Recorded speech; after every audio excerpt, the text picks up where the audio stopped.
Hi friends, എല്ലാവർക്കും PYQ study സ്റ്റുഡിയോയിലേക്ക് സ്വാഗതം. ഇന്ന് നമ്മൾ തിരുവനന്തപുരം LDCയിൽ ചോദിച്ചിട്ടുള്ള ഹിസ്റ്ററിയുടെ ഭാഗത്തു നിന്നുള്ള ചോദ്യങ്ങളും അതിന്റെ കണക്റ്റഡ് ഫാക്ട്സും ആണ് നോക്കുന്നത്. അപ്പോൾ വീഡിയോ ഫുൾ ആയിട്ട് കാണാൻ ശ്രമിക്കുക.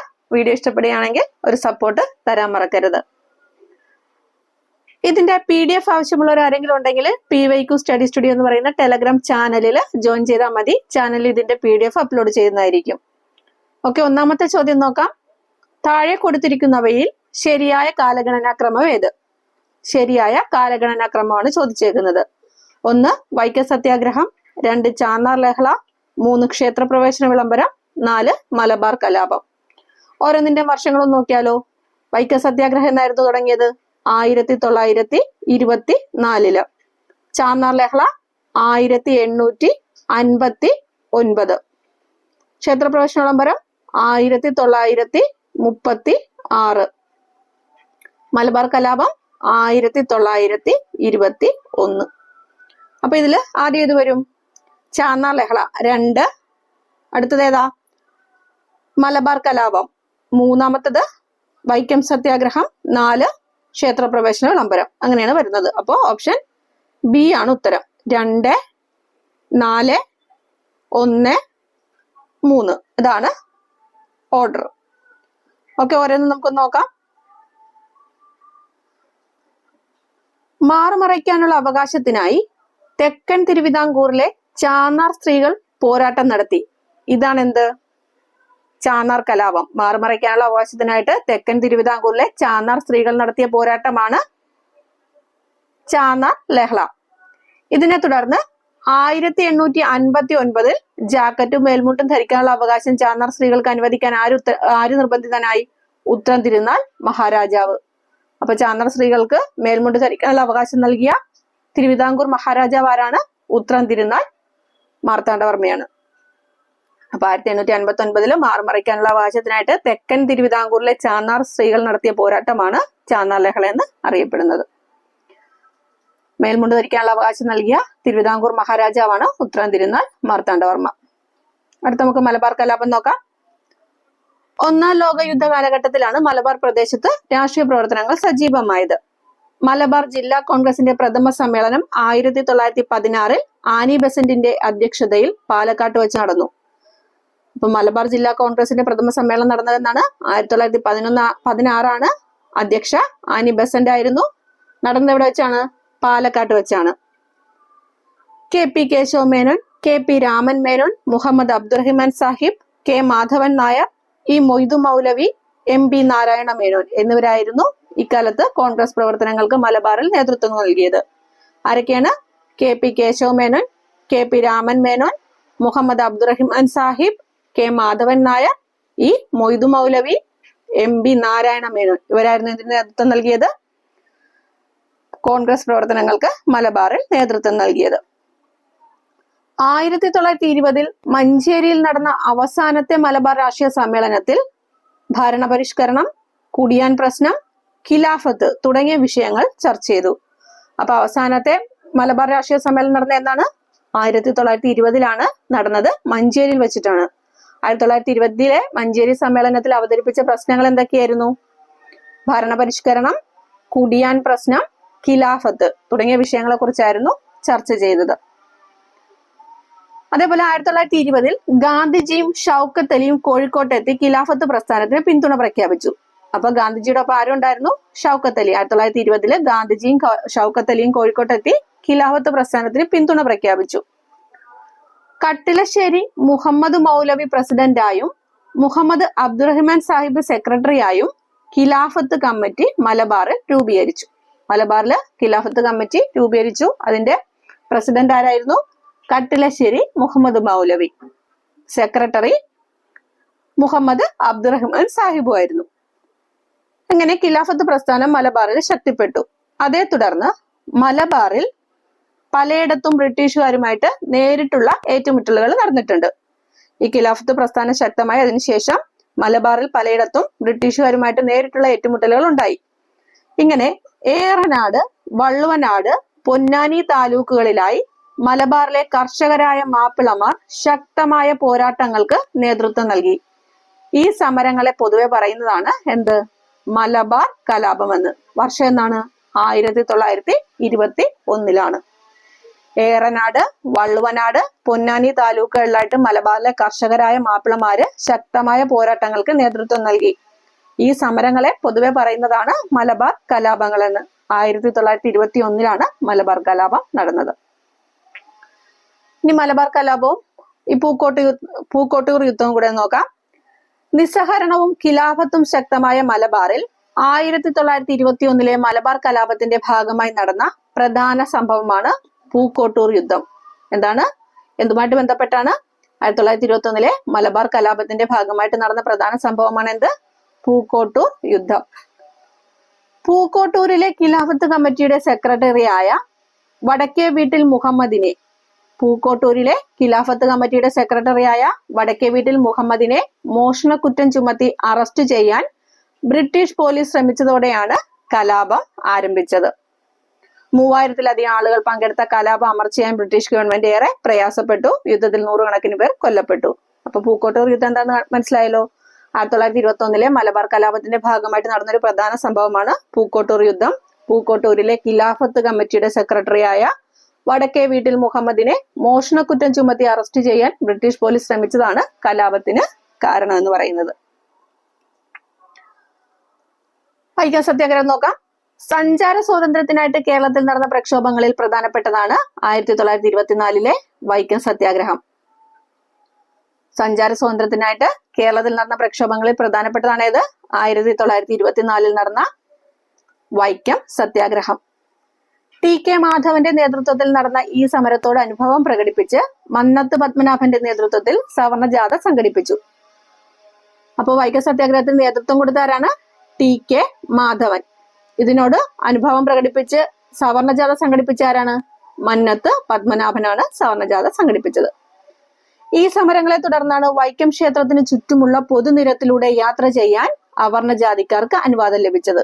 വൈക്കം ക്ഷേത്രത്തിന് ചുറ്റുമുള്ള പൊതുനിരത്തിലൂടെ യാത്ര ചെയ്യാൻ അവർണ ജാതിക്കാർക്ക് അനുവാദം ലഭിച്ചത് വൈക്കം സത്യാഗ്രഹത്തിലൂടെയാണ്.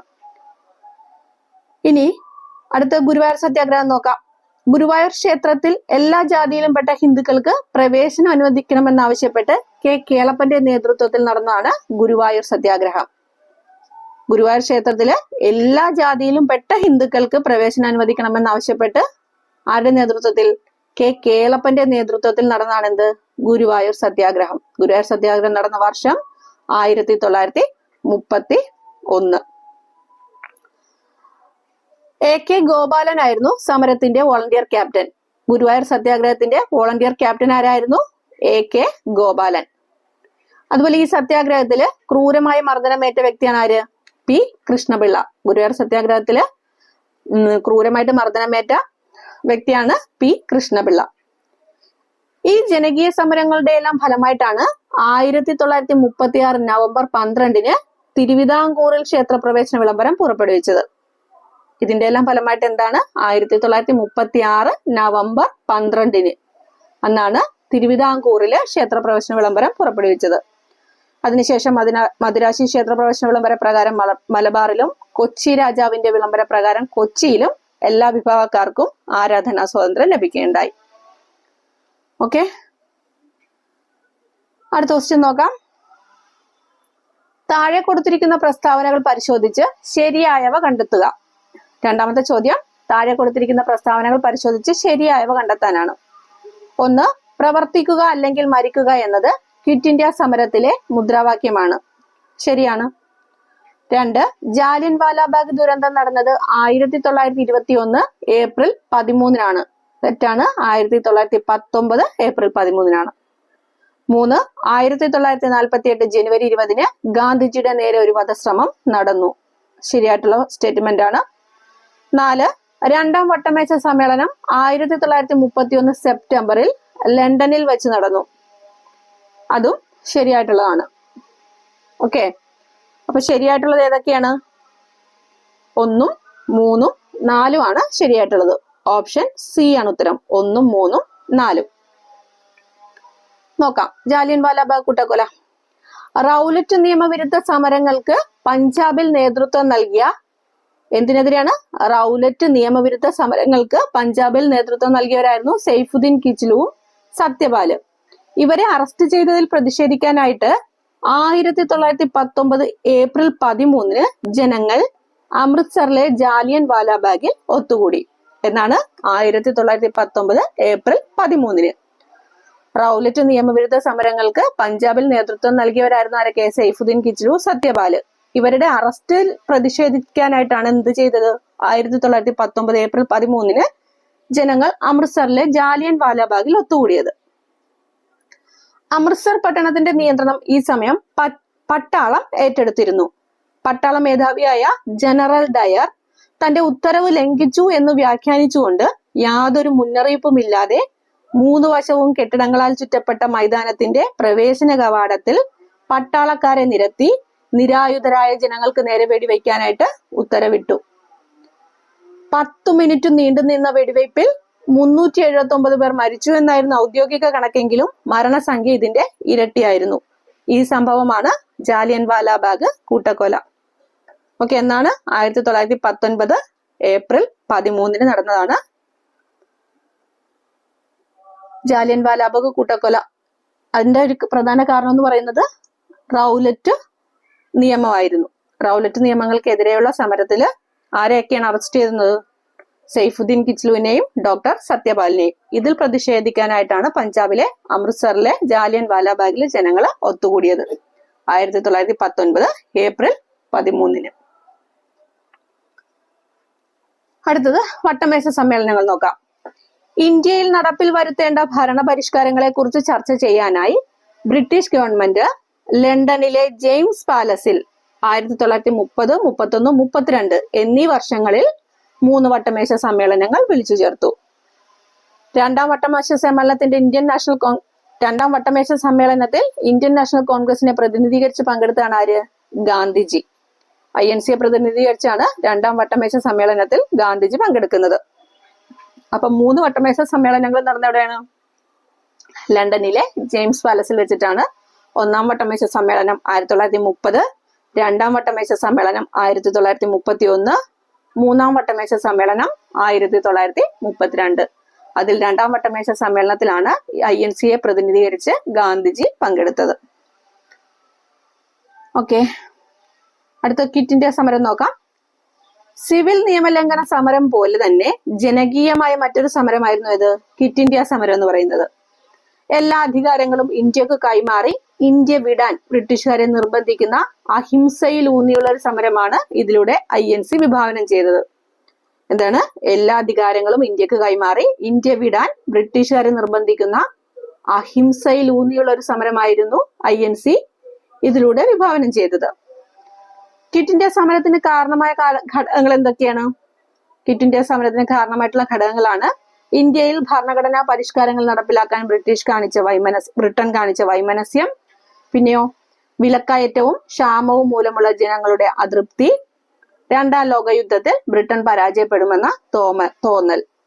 അപ്പോ ക്വിറ്റ് ഇന്ത്യ സമരത്തിന് കാരണമായ ഘടകങ്ങൾ ഏതൊക്കെയാണ്? ഇന്ത്യയിൽ ഭരണഘടനാ പരിഷ്കാരങ്ങൾ നടപ്പിലാക്കാൻ ബ്രിട്ടൻ കാണിച്ച വൈമനസ്യം, വിലക്കയറ്റവും ക്ഷാമവും മൂലമുള്ള ജനങ്ങളുടെ അതൃപ്തി, രണ്ടാം ലോക യുദ്ധത്തിൽ ബ്രിട്ടൻ പരാജയപ്പെടുമെന്ന തോന്നൽ. ഇനി ഇതില് ഗാന്ധിജി ജനങ്ങൾക്ക് നൽകിയ നിർദ്ദേശങ്ങൾ എന്തൊക്കെയായിരുന്നു? ക്വിറ്റ് ഇന്ത്യ സമരത്തിന്റെ ഭാഗമായിട്ട് ഗാന്ധിജി ജനങ്ങൾക്ക് നൽകിയ നിർദ്ദേശങ്ങളായിരുന്നു: നാട്ടുരാജാക്കന്മാര് സ്വന്തം ജനങ്ങളുടെ പരമാധികാരം അംഗീകരിക്കണം. എന്ത് ചെയ്യണം? നാട്ടുരാജാക്കന്മാർ സ്വന്തം ജനങ്ങളുടെ പരമാധികാരം അംഗീകരിക്കണം. പിന്നെയോ കർഷകർ ഭൂനികുതി കൊടുക്കാൻ കൂട്ടാക്കരുത്. 3, സർക്കാർ ജീവനക്കാർ രാജിവയ്ക്കാതെ ദേശീയ പ്രസ്ഥാനത്തോടുള്ള കൂറ് പരസ്യമാക്കണം. സർക്കാർ ജീവനക്കാർ എന്ത് ചെയ്യണം? രാജിവയ്ക്കാതെ ദേശീയ പ്രസ്ഥാനത്തോടുള്ള കൂറ് പരസ്യമാക്കണം. അടുത്തത് പട്ടാളക്കാർ സ്ഥാനങ്ങൾ വെടിയാതെ സ്വന്തം ആൾക്കാർക്ക് നേരെ വെടിവയ്ക്കാൻ വിസമ്മതിക്കണം. പട്ടാളക്കാര് സ്ഥാനങ്ങൾ വെടിയാതെ സ്വന്തം ആൾക്കാർക്ക് നേരെ വെടിവയ്ക്കാൻ വിസമ്മതിക്കണം. അതുപോലെ സ്വാതന്ത്ര്യ പ്രാപ്തി വരെ പിടിച്ചു നിൽക്കാൻ കഴിയുമെങ്കിൽ വിദ്യാർത്ഥികൾ എന്ത് ചെയ്യണം? പഠനം ഉപേക്ഷിക്കണം. സ്വാതന്ത്ര്യ പ്രാപ്തി വരെ പിടിച്ചു നിൽക്കാൻ കഴിയുമെങ്കിൽ വിദ്യാർത്ഥികൾ പഠനം ഉപേക്ഷിക്കണം. ഇതായിരുന്നു ഗാന്ധിജി ജനങ്ങൾക്ക് നൽകിയ നിർദ്ദേശങ്ങൾ. നാട്ടുരാജാക്കന്മാർ സ്വന്തം ജനങ്ങളുടെ പരമാധികാരം അംഗീകരിക്കണം, കർഷകർ ഭൂനികുതി കൊടുക്കാൻ കൂട്ടാക്കരുത്, സർക്കാർ ജീവനക്കാർ രാജിവെക്കാതെ ദേശീയ പ്രസ്ഥാനത്തോടുള്ള കൂറ് പരസ്യമാക്കണം. പട്ടാളക്കാർ സ്ഥാനങ്ങൾ വെടിയാതെ സ്വന്തം ആൾക്കാർക്ക് നേരെ വെടിവെക്കാൻ വിസമ്മതിക്കണം. സ്വാതന്ത്ര്യപ്രാപ്തി വരെ പിടിച്ചു നിൽക്കാൻ കഴിയുമെങ്കിൽ വിദ്യാർത്ഥികൾ പഠനം ഉപേക്ഷിക്കണം. ഇവിടെ നോക്കാം, ബ്രിട്ടീഷുകാർ ഇന്ത്യ വിടുക. ഇതൊന്ന് നോക്കി, ഇതാ ഒരു മന്ത്രം, ഒരു കൊച്ചു മന്ത്രം ഞാൻ നിങ്ങൾക്ക് തരുന്നു. നിങ്ങളുടെ ഓരോ ശ്വാസവും അതിന് ആവിഷ്കാരം നൽകണം. പ്രവർത്തിക്കുക അല്ലെങ്കിൽ മരിക്കുക. നാം ഒന്നുകിൽ ഇന്ത്യയെ സ്വതന്ത്രമാക്കും, അല്ലെങ്കിൽ ആ ശ്രമത്തിൽ മരിക്കും. നാം നമ്മുടെ അടിമത്തം തുടരുന്നത് കാണാൻ ജീവിച്ചിരിക്കുകയില്ല. അതില് ഇതാണ് നമ്മളോട് ചോദിച്ചത്. അപ്പൊ ഇതാ ഒരു മന്ത്രം, ഒരു കൊച്ചു മന്ത്രം ഞാൻ നിങ്ങൾക്ക് തരുന്നു. നിങ്ങളുടെ ഓരോ ശ്വാസവും അതിന് ആവിഷ്കാരം നൽകണം. പ്രവർത്തിക്കുക അല്ലെങ്കിൽ മരിക്കുക. നാം ഒന്നുകിൽ ഇന്ത്യയെ സ്വതന്ത്രമാക്കും, അല്ലെങ്കിൽ ആ ശ്രമത്തിൽ മരിക്കും. നാം നമ്മുടെ അടിമത്തം തുടരുന്നത് കാണാൻ ജീവിച്ചിരിക്കുകയില്ല. ആരുടെ വാക്കുകളാണ്? ഗാന്ധിജിയുടെ. 1942 ഓഗസ്റ്റ് 8 ബോംബെയിൽ ചേർന്ന കോൺഗ്രസ് സമ്മേളനത്തിൽ ഗാന്ധിജി ജനങ്ങളോട് പറഞ്ഞ വാക്കുകളാണിത്. ഇന്ത്യൻ നാഷണൽ കോൺഗ്രസ് ഗാന്ധിജിയുടെ നേതൃത്വത്തിൽ നടത്തിയ അവസാനത്തെ ബഹുജന സമരമായ ക്വിറ്റ് ഇന്ത്യ സമരത്തിനുള്ള ആഹ്വാനമായിരുന്നു ഇത്. അപ്പോ ഇന്ത്യൻ നാഷണൽ കോൺഗ്രസ് ഗാന്ധിജിയുടെ നേതൃത്വത്തിൽ നടത്തിയ അവസാനത്തെ ബഹുജന സമരം ഏതായിരുന്നു? ക്വിറ്റ് ഇന്ത്യ സമരം. അതിൽ പറഞ്ഞ വാക്കുകളാണ്, അതിനുള്ള ആഹ്വാനമായിരുന്നു ഇത്. ഇനി ഗാന്ധിജിയുടെ നേർക്ക് നടന്ന വധശ്രമങ്ങളൊക്കെ ഒന്ന് നമുക്ക് നോക്കാം, വർഷങ്ങളൊന്ന് നോക്കാം. 1934 കാറിന് നേരെ ഗ്രനേഡ് ആക്രമണം ഉണ്ടായി. ഗാന്ധിജിക്ക് നേർക്ക് നടന്ന വധശ്രമങ്ങളാണ്. ഒന്ന് എന്തായിരുന്നു? 1934 നടന്നിട്ടുണ്ട്, കാറിന് നേരെ ഒരു ഗ്രനേഡ് ആക്രമണം നടന്നിട്ടുണ്ട്. അതുപോലെ 1944 ജൂലൈയില് ഗോഡ്സെയുടെ കയ്യേറ്റ ശ്രമം നടന്നിട്ടുണ്ട്. 34 കാറിന് നേരെ ഗ്രനേഡ് ആക്രമണം നടന്നിട്ടുണ്ട്. 44 ജൂലൈയില് ഗോഡ്സെയുടെ കയ്യേറ്റ ശ്രമം നടന്നിട്ടുണ്ട്. അതുപോലെ 44 സെപ്റ്റംബറിൽ ഗോഡ്സെയുടെ നേതൃത്വത്തിൽ സായുധ സംഘത്തിന്റെ ശ്രമവും നടന്നിട്ടുണ്ട്. ജൂലൈയിലും നടന്നിട്ടുണ്ട്. 1944 സെപ്റ്റംബറിലും ഗോഡ്സെയുടെ നേതൃത്വത്തിൽ സായുധ സംഘത്തിന്റെ വധശ്രമം ഗാന്ധിജിക്ക് നേരെ നടന്നിട്ടുണ്ട്. ശേഷം 1946 ജൂൺ 29 ഗാന്ധി യാത്ര ചെയ്ത തീവണ്ടി അപകടത്തിൽപ്പെടുത്താൻ ശ്രമം നടന്നിട്ടുണ്ട്. 1946 ജൂൺ 29 ഗാന്ധി യാത്ര ചെയ്ത തീവണ്ടി അപകടത്തിൽപ്പെടുത്താനായിട്ട് ശ്രമം നടന്നിട്ടുണ്ട്. നമ്മളോട് ചോദിച്ചതായിരുന്നു 1948 ജനുവരി 20 മദൻലാൽ പഹ്വയുടെ കൊലപാതക ശ്രമം. 1948 ജനുവരി 20 മദൻലാൽ പഹ്വ ഗാന്ധിജിയുടെ നേരെ ഒരു വധശ്രമം നടത്തിയിട്ടുണ്ട്. അപ്പൊ അത് നമുക്ക് നോക്കാം. 1948 ജനുവരി 20 ന്യൂഡൽഹി. ബിർള ഹൗസിൽ നടന്ന സായാഹ്ന പ്രാർത്ഥനാ യോഗം നടത്തുന്നതിനിടെ ഗാന്ധി ഇരുന്ന സ്ഥലത്തിന് ഏതാനും മീറ്റർ പിന്നിൽ ഒരു ബോംബ് പൊട്ടിത്തെറിക്കുകയുണ്ടായി. ബിർള ഹൗസിൽ സായാഹ്ന പ്രാർത്ഥനാ യോഗം നടത്തുന്നതിനിടെ ഗാന്ധി ഇരുന്ന സ്ഥലത്തിന് ഏതാനും മീറ്റർ പിന്നിൽ എന്തുണ്ടായി? ഒരു ബോംബ് സ്ഫോടനം ഉണ്ടായി. ബോംബ് സ്ഫോടനം നടത്തിയ ഉടൻ തന്നെ മദൻലാൽ പഹ്വയെ സംഭവ സ്ഥലത്ത് നിന്ന് അറസ്റ്റ് ചെയ്തു. ഗാന്ധിജിയെ കൊലപ്പെടുത്താനുള്ള ശ്രമത്തിന്റെ ഭാഗമായാണ് ബോംബ് സ്ഫോടനം എന്നായിരുന്നു മദൻലാൽ പഹ്വയുടെ കുറ്റസമ്മതം. ഗാന്ധിജിയെ കൊലപ്പെടുത്തുവാനുള്ള ശ്രമത്തിന്റെ ഭാഗമായിട്ടായിരുന്നു ബോംബ് സ്ഫോടനം എന്നായിരുന്നു മദൻലാൽ പഹ്വയുടെ കുറ്റസമ്മതം. അപ്പൊ ഏതൊക്കെ വർഷങ്ങളിലായിരുന്നു? 1934, 1944 ജൂലൈ, 1944 സെപ്റ്റംബർ, 1946 ജൂൺ 29, 1948 ജനുവരി 20. ഇതിനുശേഷം 1948 ജനുവരി 30 നാഥുറാം വിനായക് ഗോഡ്സെ ഗാന്ധിജിയെ വെടിവെച്ച് കൊല്ലുകയാണ് ചെയ്തത്.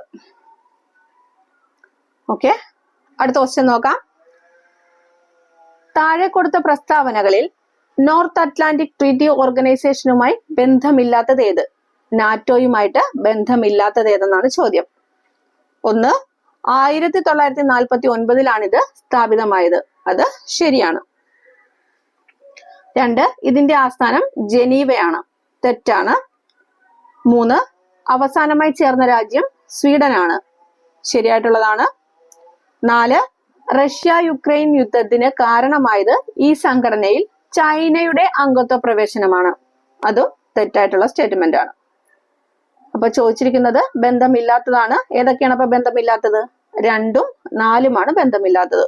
ഓപ്ഷൻ ഡി ആണ് ഉത്തരം. 2, 4. നോക്കാം. ശീതകാലത്തെ സൈനിക സഖ്യങ്ങൾ. ശീതകാലത്തില് ശീത സമരകാലത്തെ സൈനിക സഖ്യങ്ങളാണ് ഏതൊക്കെ? NATO, SEATO, CENTO, Warsaw pact. ഏതൊക്കെയാണ്? NATO, SEATO, CENTO, Warsaw pact. NATO North Atlantic Treaty Organization ആണ് നാറ്റോ. ഇത് അമേരിക്കയും സഖ്യകക്ഷികളും കൂടെ രൂപീകരിച്ചതാണ്. 1949 നാറ്റോ രൂപീകരിച്ചത്. ആസ്ഥാനം ബ്രസൽസ് ആണ്. ഓക്കെ, നാറ്റോയുടെ ആസ്ഥാനം എവിടെയാണ്? ബ്രസൽസ് ആണ്. അടുത്തത് south east Asia treaty organisation. South east Asia treaty organisation അതും അമേരിക്കയും സഖ്യകക്ഷികളും കൂടിയാണ് രൂപീകരിച്ചത്. 1955 സിയറ്റോ വരുന്നത്. അതിന്റെ ആസ്ഥാനം ബാങ്കോക്ക് ആണ്. നാറ്റോയുടെ ആസ്ഥാനം ബ്രസൽസ് ആണ്. സിയറ്റോയുടെ ആസ്ഥാനം ബാങ്കോക്ക് ആണ്. അടുത്തത് സെന്റോയാണ്. സെൻട്രൽ ട്രീറ്റി ഓർഗനൈസേഷൻ ആണ്. അതും അമേരിക്കയും സഖ്യകക്ഷികളും കൂടെയാണ്. 1955 തന്നെയാണ് സെന്റോ രൂപീകരിക്കുന്നത്. ആസ്ഥാനം ബാഗ്ദാദ്. സെന്റോയുടെ ആസ്ഥാനം ബാഗ്ദാദ് ആണ്. 1955 രൂപീകരിച്ചത്. അടുത്തത് വാഴ്സോ ഉടമ്പടിയാണ്. സോവിയറ്റ് യൂണിയനും സഖ്യകക്ഷികളും കൂടെ രൂപീകരിച്ചാണ് വാഴ്സോ പാക്ട് അഥവാ വാഴ്സോ ഉടമ്പടി. 1955 അതും രൂപീകരിക്കുന്നത്. ആസ്ഥാനം മോസ്കോയാണ്. വാഴ്സോ ഉടമ്പടി ആസ്ഥാനം എവിടെയാണ്? മോസ്കോയാണ്. നാറ്റോ രൂപീകരിച്ച 1949 ആസ്ഥാനം ബ്രസൽസ് ആണ്. സിയറ്റോ, സെന്റോ, വാഴ്സോ പാക്ട് മൂന്നും രൂപീകരിച്ച വർഷം 1955 സിയറ്റോയുടെ ആസ്ഥാനം ബാങ്കോക്ക്, സെന്റോയുടെ ആസ്ഥാനം ബാഗ്ദാദ്, വാഴ്സോ പാക്ട് മോസ്കോയാണ് ആസ്ഥാനം. അപ്പൊ ശീതസമരകാലത്ത് രൂപീകരിച്ചാണെന്ന് പറഞ്ഞല്ലേ. എന്താണ് ശീതസമരം? നോക്കാം.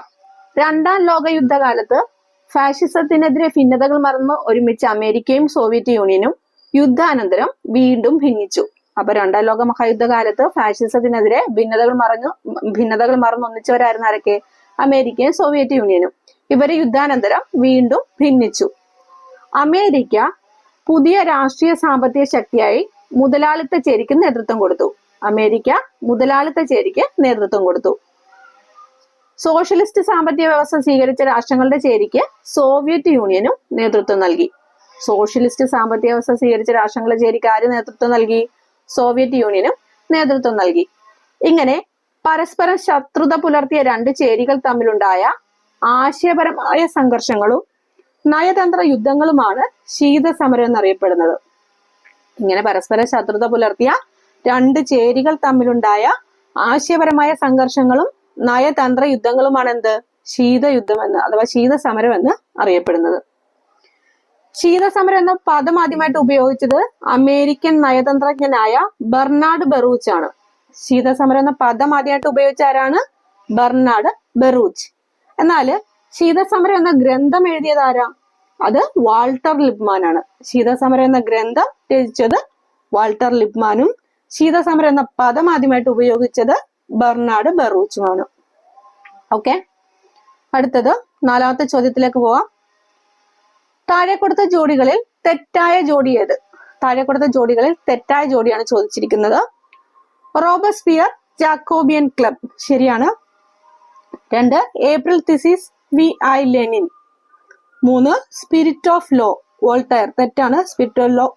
സ്പിരിറ്റ് ഓഫ് ലോ ആരുടെയാണ്? മോണ്ടസ്ക്യൂവിന്റെയാണ്.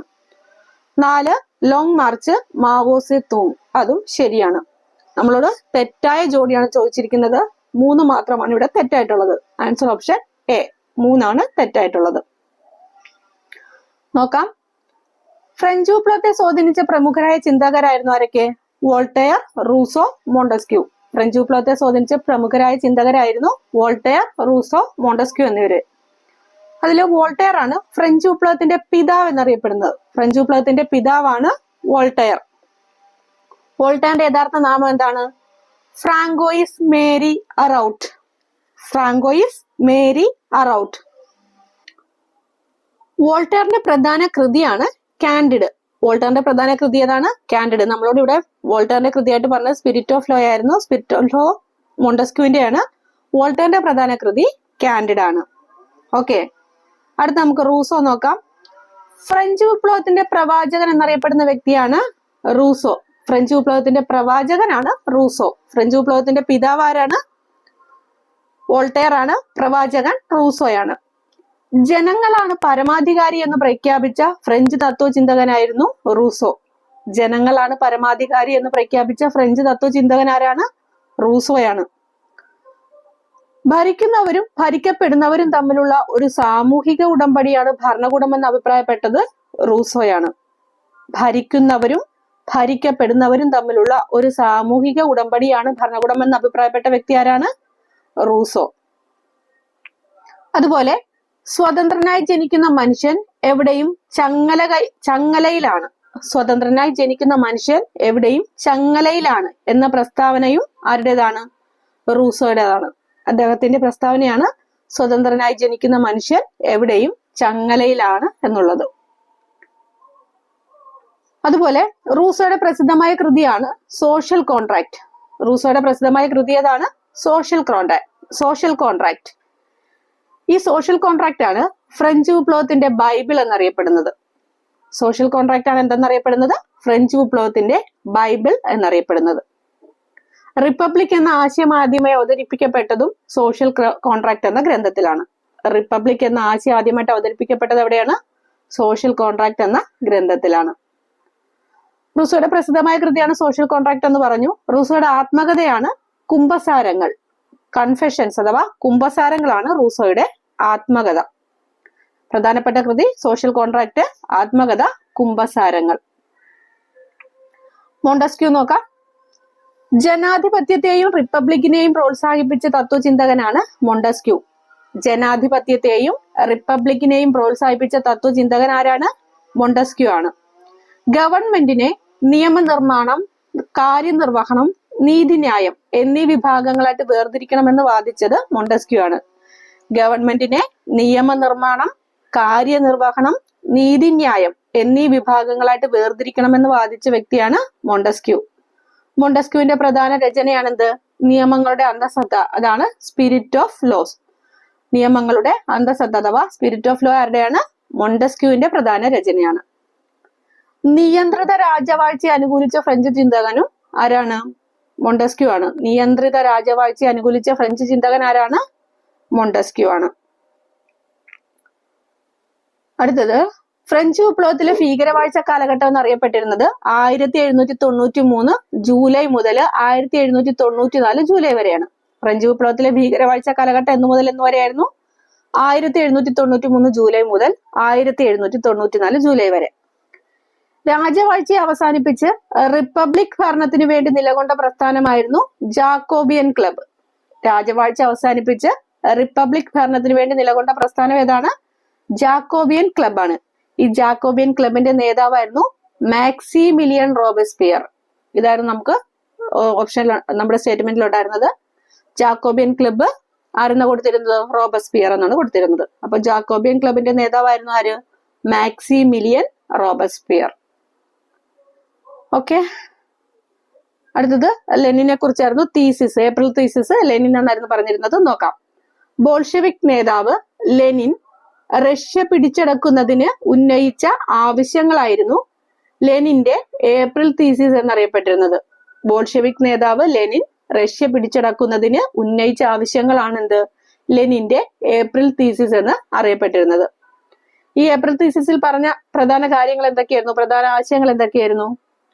ഒന്നാം ലോക മഹായുദ്ധം അവസാനിപ്പിക്കേണ്ടതായിരുന്നു.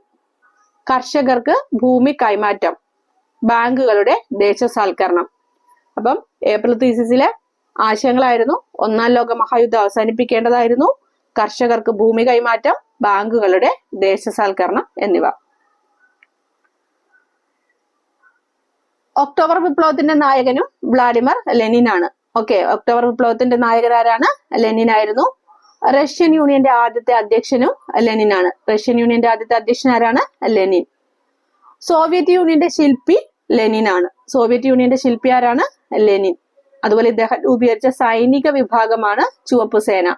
ഇദ്ദേഹം രൂപീകരിച്ച സൈനിക വിഭാഗമാണ് ചുവപ്പ് സേന. സ്ഥാപിച്ച പത്രമാണ് ഇസ്ക്ര. ലെനിൻ രൂപീകരിച്ച അല്ലെങ്കിൽ ലെനിൻ സ്ഥാപിച്ച പത്രം ഏതാണ്? ഇസ്ക്ര. യുദ്ധവും പട്ടിണിയുമല്ല, ആഹാരവും സമാധാനവുമാണ് ജനങ്ങൾക്ക് വേണ്ടതെന്ന് അഭിപ്രായപ്പെട്ടത് ലെനിൻ.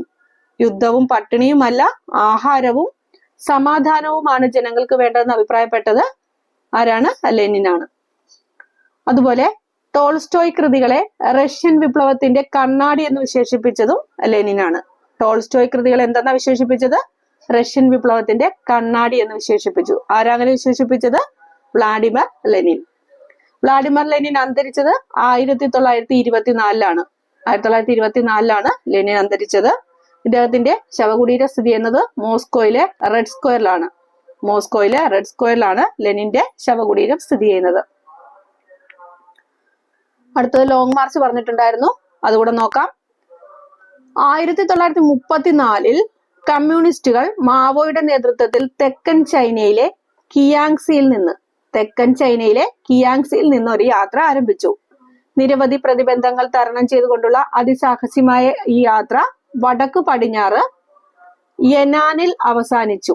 അപ്പം തെക്കൻ ചൈനയിലെ കിയാങ്സിയിൽ നിന്ന് ആരംഭിച്ച യാത്ര വടക്കു പടിഞ്ഞാറ് യെനാനിലാണ് അവസാനിച്ചത്. യാത്രയിലുടനീളം ധാരാളം കൃഷിഭൂമിയും അനേകം ഗ്രാമങ്ങളും പ്രഭുക്കന്മാരിൽ നിന്ന് പിടിച്ചെടുത്ത് കർഷകർക്ക് നൽകി. ഏകദേശം 12,000 കിലോമീറ്റർ സഞ്ചരിച്ച ഈ യാത്ര ലോങ് മാർച്ച് എന്നറിയപ്പെടുന്നു. അപ്പൊ ഏകദേശം 12,000 കിലോമീറ്റർ സഞ്ചരിച്ച ഈ യാത്രയാണ് എന്തെന്നറിയപ്പെടുന്നത്? ലോങ് മാർച്ച് എന്നറിയപ്പെടുന്നത്. ലോങ് മാർച്ച് സംഘടിപ്പിച്ചത് മാവോ സേതൂങ് 1934. യാത്ര ആരംഭിച്ചത് തെക്കൻ ചൈനയിലെ കിയാങ്സിയിൽ നിന്നാണ്. യാത്ര അവസാനിപ്പിച്ചത് വടക്ക് പടിഞ്ഞാറ് യെനാനിലാണ് അവസാനിപ്പിച്ചത്. തൽഫലമായിട്ട് വിദേശാധിപത്യത്തിനെതിരായ ചൈനീസ് ജനതയുടെ പോരാട്ടത്തിന്റെ പ്രതീകമായി കമ്മ്യൂണിസ്റ്റുകളും മാവോ സേതൂങ്ങും മാറി. അദ്ദേഹത്തിന്റെ നേതൃത്വത്തിലുള്ള ചുവപ്പ് സേന കുമിന്താങ് ഭരണത്തിന്റെ കേന്ദ്രം കൈക്കലാക്കിയതിനെ തുടർന്ന് ചിയാങ് കൈഷക് തായ്വാനിൽ രാഷ്ട്രീയാഭയം തേടി. 1949 ഒക്ടോബർ 1 ചൈന മാവോ സേതൂങ്ങിന്റെ നേതൃത്വത്തിൽ ജനകീയ ചൈന റിപ്പബ്ലിക് ആയിട്ട് മാറി. അപ്പൊ ചൈന ജനകീയ ചൈന റിപ്പബ്ലിക് ആയിട്ട് മാറിയത് എന്നാണ്? 1949 ഒക്ടോബർ 1 മാവോ സേതൂങ്ങിന്റെ നേതൃത്വത്തിലാണ് ചൈന ജനകീയ ചൈന റിപ്പബ്ലിക് ആയിട്ട് മാറിയത്. ഓക്കെ, 5ാമത്തെ ചോദ്യം നോക്കാം. താഴെ കൊടുത്തവയിൽ ഖാൻ അബ്ദുൽ ഗാഫർ ഖാനുമായി ബന്ധപ്പെട്ട ശരിയായ പ്രസ്താവന. ഖാൻ അബ്ദുൽ ഗാഫർ ഖാനുമായിട്ട് ബന്ധപ്പെട്ട ശരിയായ പ്രസ്താവനയാണ് ചോദ്യം. 1. അതിർത്തി ഗാന്ധി എന്ന പേരിൽ അറിയപ്പെടുന്നു. അത് ശരിയാണ്. 2. 1988 ജനുവരി 20 അന്തരിച്ചു. ശരിയാണ്. 3. 1987 ഭാരതരത്നം ലഭിച്ചു. 4. ഖുദായ് ഖിദ്മത്ഗാർ എന്ന സംഘടന രൂപീകരിച്ചു. തന്നിരിക്കുന്ന 4 പ്രസ്താവനകളും ശരിയായിട്ടുള്ളതാണ്. ഓപ്ഷൻ ഡി എല്ലാം എന്നുള്ളതാണ് ഉത്തരം. തന്നിരിക്കുന്ന 4 ഖാൻ അബ്ദുൽ ഗാഫർ ഖാനുമായിട്ട് ബന്ധപ്പെട്ട ശരിയായ പ്രസ്താവനകളാണ്. നോക്കാം. അതിർത്തി ഗാന്ധി. ദ്വിരാഷ്ട്രവാദത്തെയും ഇന്ത്യയുടെ വിഭജനത്തെയും ശക്തമായി എതിർത്തിരുന്ന നേതാവാണ് ഖാൻ അബ്ദുൽ ഗാഫർ ഖാൻ. ദ്വിരാഷ്ട്രവാദത്തെയും ഇന്ത്യയുടെ വിഭജനത്തെയും ശക്തമായി എതിർത്തിരുന്ന നേതാവാണ് ആര്? ഖാൻ അബ്ദുൽ ഗാഫർ ഖാൻ. ഇന്ത്യയുടെ വടക്ക് പടിഞ്ഞാറൻ അതിർത്തി പ്രദേശങ്ങളിൽ നിരവധി സമരങ്ങൾക്ക് നേതൃത്വം നൽകിയ അദ്ദേഹത്തെ ഇന്ത്യയുടെ വിഭജനം ദുഃഖിപ്പിച്ചു. ഹിന്ദു മുസ്ലിം ഐക്യത്തിന് വേണ്ടി നിലകൊണ്ട അദ്ദേഹം അതിർത്തി ഗാന്ധി എന്നറിയപ്പെടുന്നു. ഹിന്ദു മുസ്ലിം ഐക്യത്തിന് വേണ്ടി നിലകൊണ്ട അദ്ദേഹം എന്തെന്നറിയപ്പെടുന്നത്? അതിർത്തി ഗാന്ധി എന്ന് അറിയപ്പെടുന്നു. ഇന്ത്യ ഗവൺമെന്റിന്റെ പരമോന്നത ബഹുമതിയായ ഭാരതരത്ന നൽകി രാഷ്ട്രം അദ്ദേഹത്തെ ആദരിച്ചു. ഇവിടെ +2 ടെക്സ്റ്റില് ഡീറ്റെയിൽഡ് ആയിട്ട് കൊടുത്തിട്ടുണ്ട്, അതുകൂടെ ഒന്ന് നോക്കാം. അതിർത്തി ഗാന്ധി എന്ന പേരിൽ പ്രസിദ്ധനായ ഖാൻ അബ്ദുൽ ഗാഫർ ഖാൻ ഗാന്ധിജിയുടെ അടുത്ത സുഹൃത്തായിരുന്നു. ഇദ്ദേഹം ഗാന്ധിജിയുടെ അടുത്ത സുഹൃത്തായിരുന്നു. അദ്ദേഹം ഒരു രാഷ്ട്രീയ നേതാവും ആത്മീയ നേതാവും കൂടിയായിരുന്നു.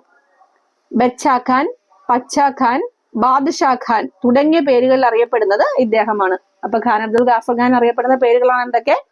ബച്ചാ ഖാൻ, പച്ചാ ഖാൻ, ബാദ്ഷാ ഖാൻ എന്നൊക്കെ. 1890 ബ്രിട്ടീഷ് ഇന്ത്യയുടെ ഭാഗമായ പെഷവാർ താഴ്വരയിലാണ് ഇദ്ദേഹം ജനിച്ചത്. 1890 ബ്രിട്ടീഷ് ഇന്ത്യയുടെ ഭാഗമായിരുന്ന പെഷവാർ താഴ്വരയിലാണ് ആര് ജനിച്ചത്? ഖാൻ അബ്ദുൽ ഗാഫർ ഖാൻ ജനിച്ചത്. 1911 സ്വാതന്ത്ര്യ സമര പ്രസ്ഥാനത്തിൽ ചേർന്നു. സ്വാതന്ത്ര്യ സമര പ്രസ്ഥാനത്തിൽ 1911 ചേരുന്നത്. മുസ്ലിം പള്ളികളോട് ചേർന്ന് വിദ്യാഭ്യാസ സ്ഥാപനത്തിന് രൂപം നൽകിയെങ്കിലും 1915 ബ്രിട്ടീഷുകാർ പ്രസ്തുത സംരംഭത്തെ എതിർത്തു. മുസ്ലിം പള്ളികളോട് ചേർന്ന് ഇദ്ദേഹം വിദ്യാഭ്യാസ സ്ഥാപനത്തിന് രൂപം നൽകി. പക്ഷെ 1915 ബ്രിട്ടീഷുകാർ ഇതിനെ എതിർക്കുകയാണ് ഉണ്ടായത്. സാമൂഹ്യ പരിഷ്കരണത്തിൽ ശ്രദ്ധയൂന്നിയ അദ്ദേഹം 1921 അഫ്ഗാൻ പുനരുദ്ധാരണ സഭ, പഷ്തൂൺ കൂട്ടായ്മ തുടങ്ങിയ പ്രസ്ഥാനങ്ങൾക്ക് രൂപം നൽകി. അപ്പൊ 1921 ഇദ്ദേഹം എന്തിനൊക്കെ രൂപം നൽകിയത്? അഫ്ഗാൻ പുനരുദ്ധാരണ സഭ, അതുപോലെ പഷ്തൂൺ കൂട്ടായ്മ തുടങ്ങിയ പ്രസ്ഥാനങ്ങൾക്ക് രൂപം നൽകിയത് ഖാൻ അബ്ദുൽ ഗാഫർ ഖാൻ ആണ് 1921. അദ്ദേഹം ആരംഭിച്ച മാസികകളായിരുന്നു 1927 പുറത്തിറങ്ങിയ പഷ്തൂണും 1929 ആരംഭിച്ച ഖുദായി ഖിദ്മത്തിയാറും. അപ്പൊ അദ്ദേഹം ആരംഭിച്ച മാസികകൾ ഏതൊക്കെയാണ്? 27 പുറത്തിറങ്ങിയ പഷ്തൂണും 1929 ആരംഭിച്ച ഖുദായി ഖിദ്മത്തിയാറും. 1987 ഇന്ത്യൻ ഭരണകൂടം അദ്ദേഹത്തിന് ഭാരതരത്നം നൽകി ആദരിച്ചു. 1987 ഇന്ത്യൻ ഭരണകൂടം എന്ത് നൽകി? ഭാരതരത്നം നൽകി ആദരിച്ചു. ഇന്ത്യയുടെ പരമോന്നത ബഹുമതിയായ ഭാരതരത്നം ലഭിക്കുന്ന ആദ്യത്തെ വിദേശിയനാണ് ആര്? ഖാൻ അബ്ദുൽ ഗാഫർ ഖാൻ. ഇന്ത്യയുടെ പരമോന്നത ബഹുമതിയായിട്ടുള്ള ഭാരതരത്നം ലഭിക്കുന്ന ആദ്യത്തെ വിദേശിയാണ് ഖാൻ അബ്ദുൽ ഗാഫർ ഖാൻ. ഇന്ത്യ വിഭജനത്തെ ശക്തമായി എതിർത്ത അദ്ദേഹത്തെ 1948 മുതൽ 56 വരെ പാകിസ്ഥാൻ എന്ത് ചെയ്തു? വീട്ടുതടങ്കലിലാക്കി. 1988 അദ്ദേഹം മരണപ്പെട്ടു. അഫ്ഗാനിസ്ഥാനിലെ ജലാലാബാദിലാണ് സംസ്കരിച്ചത്. അഫ്ഗാനിസ്ഥാനിലെ ജലാലാബാദിൽ സംസ്കരിക്കപ്പെടുകയും ചെയ്തു. അപ്പൊ മരണമടഞ്ഞത് 1988 48 മുതൽ 56 വരെ പാകിസ്ഥാന്റെ വീട്ടുതടങ്കലിലായിരുന്നു. ഖിലാഫത്ത് പ്രസ്ഥാന പ്രവർത്തനത്തിന്റെ ഭാഗമായി അദ്ദേഹം പെഷവാറിൽ നിന്ന് കാബൂൾ വരെ സമരജാഥ നടത്തിയിരുന്നു.